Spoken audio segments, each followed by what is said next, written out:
FBC, we in the building. What's up, fellas? What's going on, man? It's been a minute. It's been a minute since we did this. An all fellas joint, right? Exactly. It was necessary, though. I needed this, man. Yeah. It's always necessary and always a real thing for fellas to come together and just check up on each other. You know what I'm saying? For sure. What's crazy, though, I mean, in line with what we just said, I'm sitting with a couple fellas, right? All right. We kind of chopping it up, having like a barbershop talk. Oh, yeah. You know how that go, man. Don't be the best, best conversation. Best combos. So, we chopping it up and we begin to just kind of share. These are fathers as well, husbands as well. Right. So we all kind of, in different stages, walk through the same journey. Of course. Even though our journeys are very different. Yeah. You know what I'm saying? So one of the brothers kind of started opening up about his situation. He was talking about, I guess, him and his baby mother kind of got into a spat. Okay. He was kind of doing a little back and forth type of situation over a FaceTime. Now, he's married now to his current wife. Okay. This is baby mom he's talking to. Okay. Over a FaceTime. And he has, okay. Whatever the business is, you know what I'm saying? Whatever that was. There was something that happened between caused them. this baby mama and baby daddy to have a conversation. Got you. They're having this conversation. Son gets on the FaceTime and kind of starts venting about how he is with his current family. Meaning, how his dad is with his new wife. You treat them better than you treat us. We don't get all the shoes and clothes and da-da-da-da-da-da as they get. So the son is looking at the new situation saying, my situation wasn't like that. So he's saying that he proceeds to explain to son, well, son, life is different. Your mother and their mother are completely two different people. Their mother is about her business. Your mama, on the other hand, leaves a bit to be desired. Gotcha. You know what I'm saying? Absolutely. That's what he said it. He in a sense, articulated it in a way, not saying your mom's trash. Yeah, he tried to be gentle with it. So he's saying this is not me just specifically raising them above what you have experienced. Their mother is also contributing to that. So I guess the son, they got off the phone with a little bit of an argument, but he said he got a text message from his son, man. And this text message, he showed it to me. This text message basically said, when I see you, blank, blank, because I don't want to, compromise our monetization situation, so I'm not going to use them words.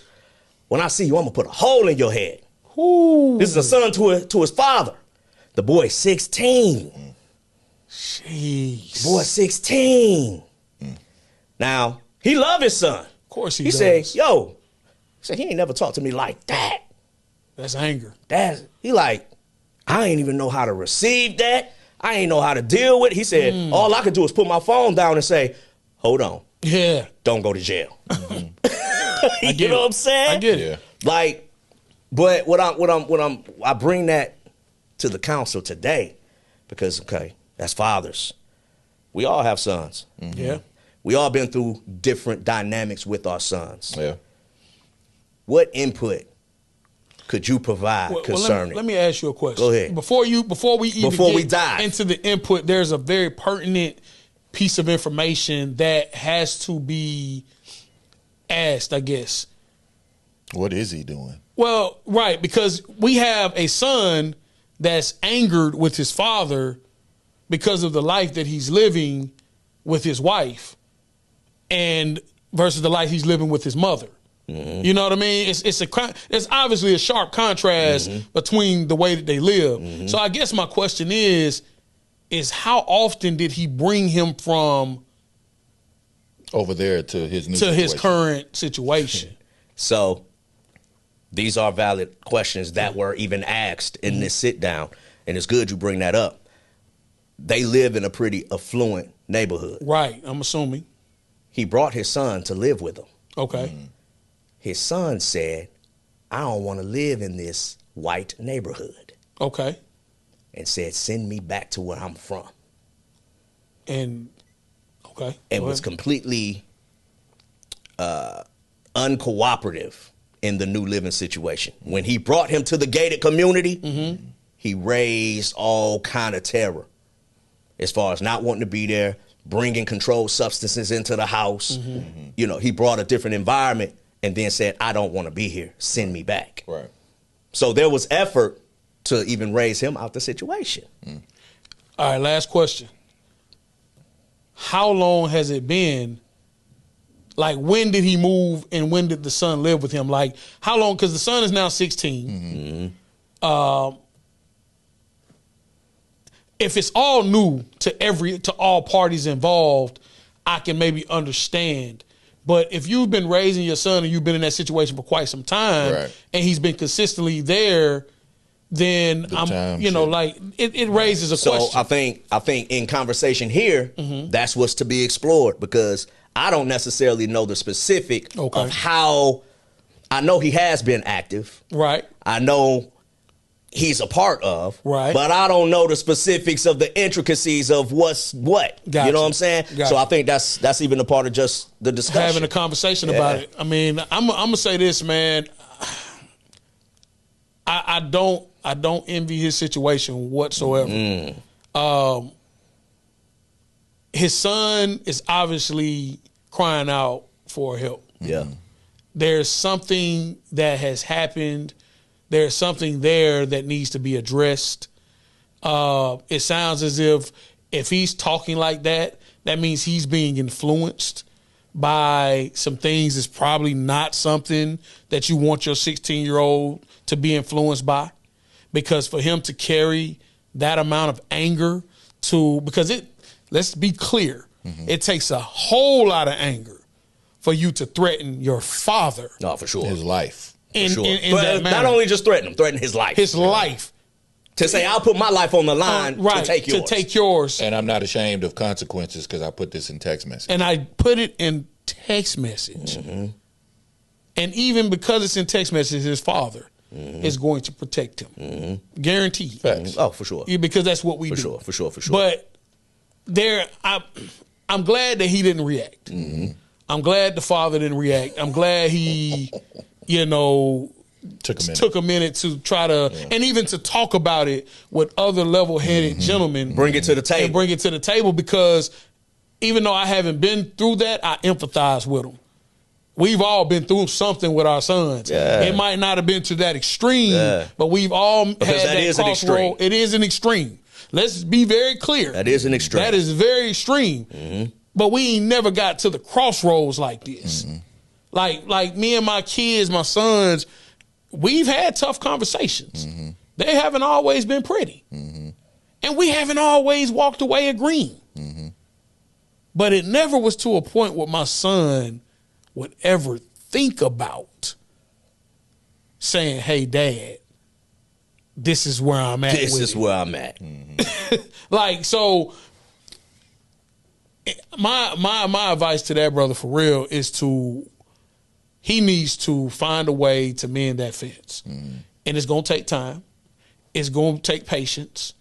And it's going to maybe take some regulation in your own home in terms of compromising with your very own wife. Right. And making sure that he does have the same things that the other kids have. Not just spoiling them, but maybe in the sense of schooling. So when we get to the place where he's 16 though. Yeah. He's 16. It hit different. Close. It hit different. I think because he's 2 years away from being an adult. And he's in that in-between age of as far as developmental. Yeah, for sure. So it's like on one side of the coin, his protective gene is rising, ramping up. I want to protect my mom. I'm the man of the house. I'm the alpha of this house. Every man has that gene. Either it's dormant or it's active. Absolutely. It's there. Right? But it's there. But when you have a 16-year-old, I mean, when I go back to my 16-year-old self, man, I started driving when I was 14. Yeah. So it's like, at 16, I'm a man in my eyes. Yeah. We beyond you buying me ice cream. Right. Man, you hopping off the porch a lot earlier. But for 16 years old, you're cognitive, you're angry, you're upset, you don't know how to manage your emotions, and it's all over the place. The person that you can talk to is your mom, and you don't want to talk to her about it because it's going to be taken to other places and not staying right there as it would with your father. Right. Right. But you can't have access to your father because you're upset with him. Yeah. Because he's married to, Claire Huxtable. Yeah. Right. What's the Beyonce's mom? Tina Knowles. He's married to freaking Tina Knowles over here. Right. So it's like you got all of that. And it's like, man, it's like real tough.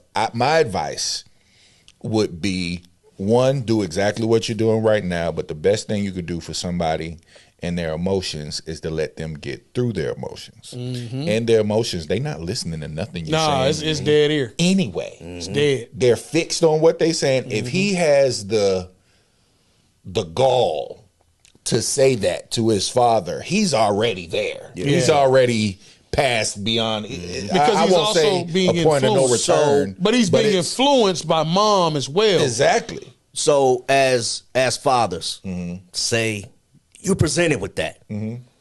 I heard what you're saying. We're not going to try to talk through that emotion. Right. But as a father, how do we even stay out of our emotion when it come to that?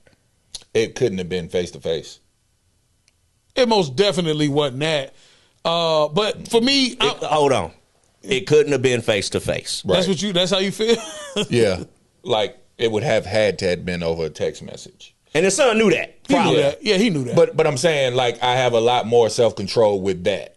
yeah. But like you in my face and I see you and it's just me and you and you're my son and I love you and I've raised you. Yeah. And you say you're going to put one in me, unalive me. In that moment, I don't think God will put me in that position because it would be more than I can bear. Oh, and he don't put you in a position that's more than you can bear. And you know what? Again, that's you just said a lot, and you're absolutely If Jaden correct. was in your face and said, it would. I won't even I can't even compute that happening. I mean, it has happened with Marvin Gaye. "What you mean?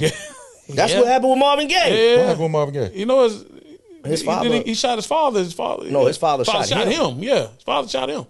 Marvin Gaye, The singer his father. Shot him. unalived him. I didn't know that. Yeah. Wow. Yeah. Why did he do it? He texted him. He texted him. They didn't have text messages back when Marvin Gaye was alive. B is a fool. He is an idiot, man. He's a whole fool. He texted him. Hey, listen, I got something though. And this is Go. going to be very unpopular. What? And this, hey man, no, seriously, and I know it's going to be very unpopular, but I feel, and you actually have been really your relationship has been, for what I'm even about to say, it's the catalyst for what my thought process is, right? Talk to me. I think more fathers, in order to prevent that anger in their sons, because the son is in the middle of it regardless. Make sure mama taken care of. Like, and I'm not saying go over there and pay all her bills, but if she's not working, maybe let's find a way to motivate her to want to do more in her life. Facts. If she's not, everything ain't got to be a quid pro quo.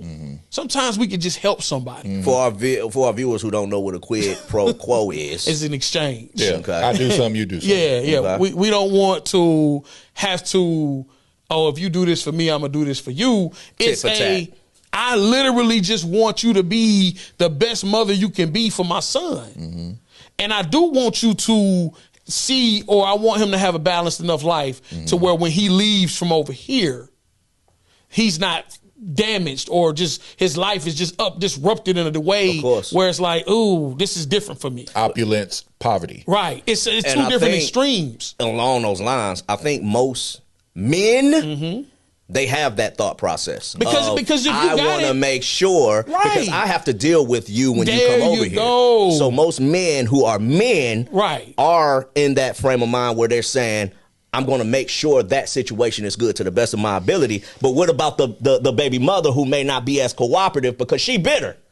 And that's what I'm saying. It might not be something that is happening overnight, but let's start putting forth effort towards bettering that relationship because that relationship is a direct reflection of you.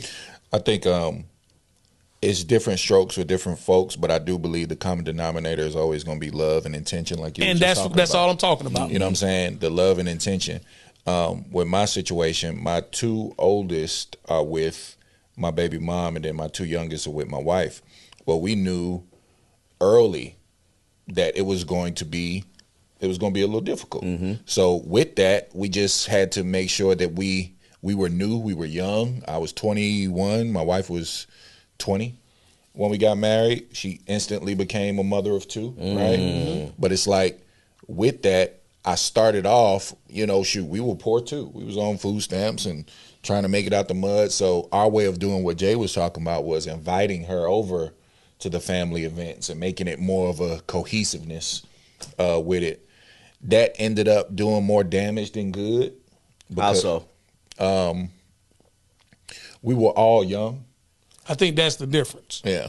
And that's why I want to focus on their situation. I want to hear how it was more damage than good. It was more damage than good because we were young and immature, trying to figure it out from an immature standpoint. Right. So trying to throw a whole bunch of, let's do all this together, something always took the back seat. So in the beginning, it was my kids before my wife because they're in a situation they didn't ask to be in.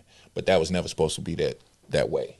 So I had to eventually fix it. Once I fixed it, I had to give it time for it to settle in because it was shocking to the system. How did you fix it? I put things in a proper perspective. When it comes to this household, it's me and Constance and then y'all. Yeah. Absolutely. Period. So you, your wife, then your kids. Correct. No matter who's by who. And that's the order of things. And that might be what's going on in my man's house, right? Because it's him and his wife. They're in sync. They're living well. But on the other end of that, there's this resentment. What I'm saying is, as a couple, as someone who walks in love, we know in order for us to sync with him, we got to sync with her. And we have to start putting forth more effort and not just daddy going over there to visit with baby mama.